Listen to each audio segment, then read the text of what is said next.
बंधनानि खलु सन्ति बहूनि प्रेम रज्जुकृत बंधन मन्यत दारु भेद निपुणों षडंग्री निष्क्रियो भवति पंकज कोशे। संसार में अनेकों प्रकार के बंधन हैं, किंतु प्रेम की रस्सी का बंधन एक विलक्षण ही बंधन है। षडंग्री भ्रमर, भ्रमर को षडंग्री कहते हैं। 6 पैर वाला केवल वही है संसार में, इसलिए उसका नाम षडंग्री और दुरेफ भी उसका नाम। इस नाम में 2 रेफ हैं, भ्रमर वहां में रा और बात का रा, इसलिए दुरेफ से भी भ्रमर समझा जाता है। तो इस भ्रमर में एक ऐसा डंक होता है कि वह सूखे काठ में भी छेद कर लेता है, शुष्क काठ में भी छिद्र करके उसमें अपना बिल बना लेता है, वहां रहता है। किंतु वही शुद्ध काष्ठ में भी छिद्र कर देने वाले डंक वाला भ्रमर जब कमल वन में जाता है और कमल के ऊपर बैठकर उसके मकरंद का पान करता है, कमल के सौगंध का आग्रहण करता है, तो उसके मन में आसक्ति हो जाती है। आसक्ति के कारण वो वहां से उठने की इच्छा नहीं करता, वहीं बैठा रहता है। अब बैठे बैठे सायंकाल जब हो जाता है तो ये नियम है कि सूर्यास्त होने पर कमल मुकुलित हो जाता है और सूर्योदय होने पर कमल विकसित हो जाता है। तो सूर्यास्त हो गया, कमल मुकुलित हो गया, भ्रमर उसमें बैठा है। वो चाहे तो कमल की कोमल पखुड़ियों को काटकर बाहर निकलने में कौन सी बाधा है। वो जो सूखे काठ में छिद्र कर सकता है तो कोमल पकड़ी वाले कमल में छिद्र करने में उसको क्या कठिनाई है।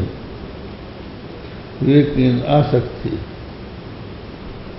उसमें बैठा बैठा भ्रमर मनोरथ करता है। रात्रिर्गमिष्यति भविष्यति सुप्रभातम भास्वानुदेष्यति हसिष्यति पंकजश्री इत्थं विचिन्तयति कोशगते द्विरेफे हा हन्त हन्त नलिनीं गजमुज्जहार गजोज्जहार। भ्रमर कमल के भीतर बैठा बैठा मनोरथ कर रहा है, रात्रि बीतेगी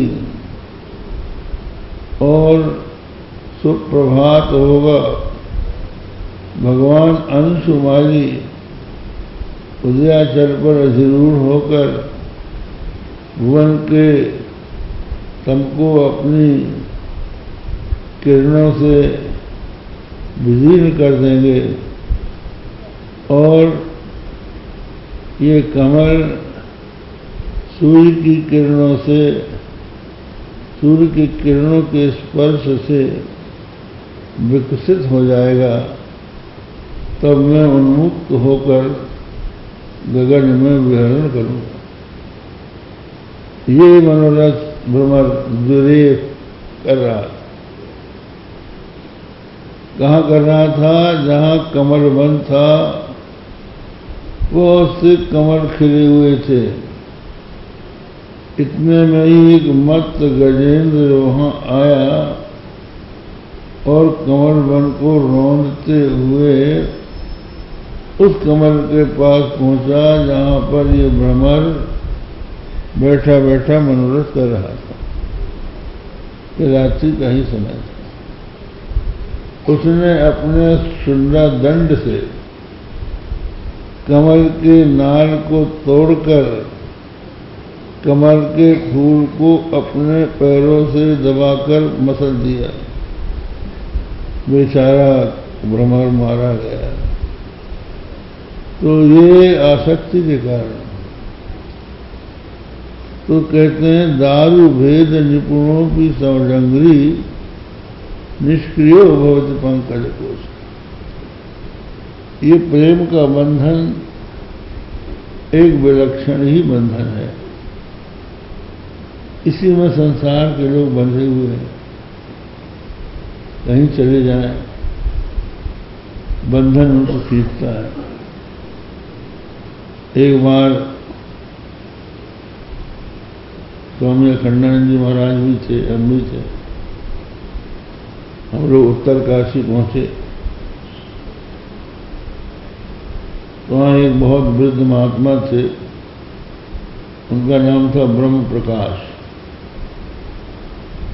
ब्रह्म सूत्र के वो अच्छे ज्ञाता थे।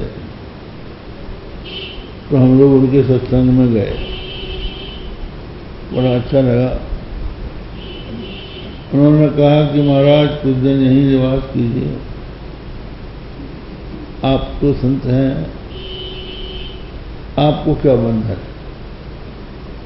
साधु में और गृहस्थ में यही अंतर है कि साधु वो घोड़ा है जिसके चारों पैर खुले हुए, और गृहस्थ वो घोड़ा है जिसके आगे की भी और पीछे की भी दोनों पैर बंधे हुए हैं, चारों पैर बंधे हुए।